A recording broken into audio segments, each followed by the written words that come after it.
जब del operator को आप किसी स्केलर फंक्शन पर लगाते हो तो क्या ये स्केलर फंक्शन है? डेफिनेटली है। अगर हम लोग यहाँ पे आर की बात करें तो आर क्या होगा? आर को आप ऐसा लिख सकते हैं, एक्स वाई प्लस जेड। ये पोजीशन वेक्टर शो कर रहा था, ठीक है ना, ऐसा लिख सकते हो आप। अब यहाँ पे देखो कि भाई आर का जो मैग्नीट्यूड होगा वो कितना होगा? X square plus y square plus z square लिख सकते हैं। तो अगर यहाँ से आपको क्यूब निकालना हो तो क्या लिख सकते हैं? X square plus y square plus z square power क्या हो जाएगा? लिख सकते हैं ना, ये 1/2 तो क्यूब करना है तो कितना आ जाएगा? 3/2 लिख सकते हैं। डेफिनेटली ये जो है ये एक स्केलर फंक्शन है, ठीक है। अब जब डाइवर्जेंस लिखते हैं आप, सॉरी ग्रेडियंट लिखते हैं आप, तो ग्रेडियंट क्या होता है? जब आप इस डेल ऑपरेटर को किसी स्केलर फंक्शन पे अप्लाई करते हो, है ना। तो अब इसका मतलब क्या हो गया? डेल ऑपरेटर को क्या लिखते थे आप? सिंपल डेल ऑपरेटर होता तो क्या होता? आई एक्स, ठीक है, प्लस जे, ठीक है, प्लस के, ऐसा लिखते हैं आप, है ना। यहाँ तक समझ आ रहा है? अब इस पर्टिकुलर क्वेश्चन में अब यहाँ पे क्या आएगा? ये जो था फंक्शन, इसको अगर मान लो हमने फाई एज्यूम कर लिया, इसको हमने फाई एज्यूम कर लिया, से इट इज़ फाई, ठीक है, तो ये क्या होगा? ये फाई लग जाएगा सब जगह पे, लिख सकते। अब यहाँ तक समझ आ, मतलब पूरा जो इसका स्केलर जो फंक्शन है इसका तो अपना कुछ वेक्टर जैसा कुछ है नहीं।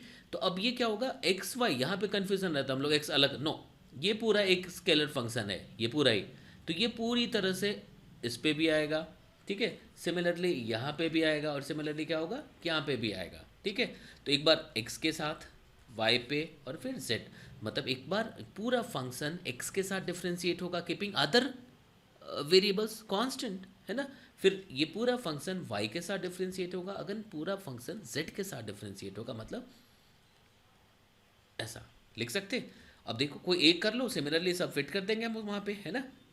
तो अगर हम लोग देखें तो अगर इसकी बात करें तो क्या लिखोगे, है ना।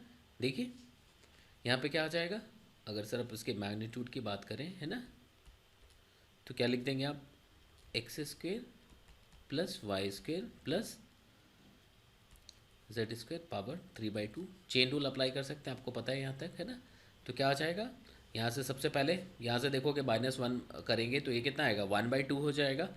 तो जो रिजल्ट आएगा x square plus y square plus z square power 1/2, ठीक है। और जो एन है वो मल्टीप्लाई हो जाएगा, ठीक है। मतलब ये पार्ट डिफ्रेंशिएट एक बार हो गया। फिर जो बच गया उसको करेंगे तो y और z ये दोनों क्या है? कांस्टेंट है। y एंड z कांस्टेंट क्यों है? क्योंकि x के साथ डिफ्रेंशिएट करते हैं, आपको पता है, पार्शियल डिफ्रेंशिएशन में आपने पढ़ा हुआ है ना। तो क्या आ जाएगा? इंटू 2x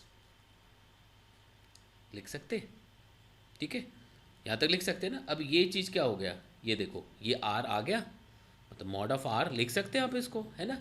तो फाइनली ये 2 कैंसिल हो गया, तो ये कितना आ जाएगा?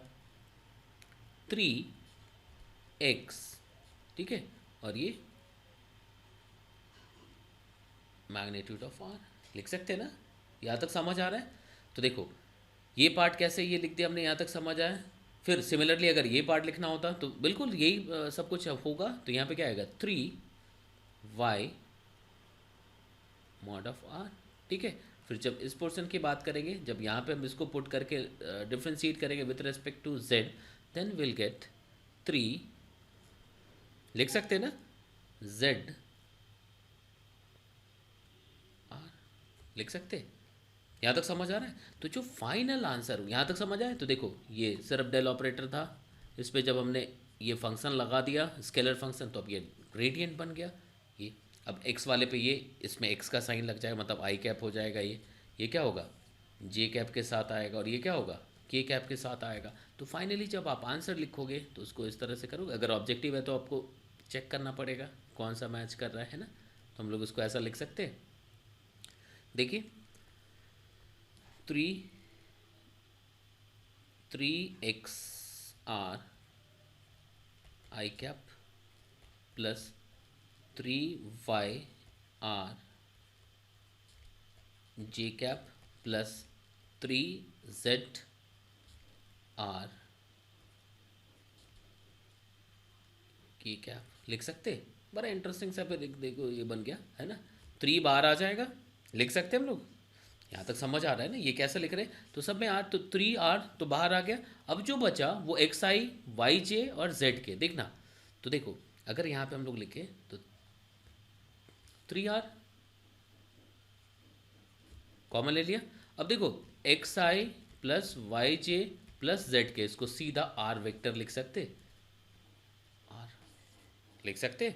तो मे बी ऑप्शन जो है वो इस फॉर्म में हो तो यहाँ से लिख सकते हैं, अगर सीधा ऐसा हो तो इस फॉर्म में हो तो ऐसा लिख सकते हैं, है ना। तो मेरे ख्याल से यहाँ तक समझ आया होगा आपको, कर सकते हैं, गुड। लिख लीजिए, एक दो और एग्जाम्पल सॉल्व करके देखते हैं। देखिए मतलब ये चीज़ समझना है कि भाई डेल ऑपरेटर था वो जब ग्रेडियंट के लिए जाएंगे, है ना, जैसे फिर से हमारे पास एक scalar function of we have an another scalar function that is phi is equal to 2xz4 minus x square y. ठीक है, the question is find the gradient find the gradient of this phi at the point 2 minus 2 2 2 minus 2 2। तो सबसे पहले हमें क्या करना पड़ेगा, gradient के लिए अब कैलकुलेट कर लो, ग्रेडियंट निकाल लो। तो ग्रेडियंट कैसे निकालेंगे आप, तो ऐसा लिख सकते। तो देखो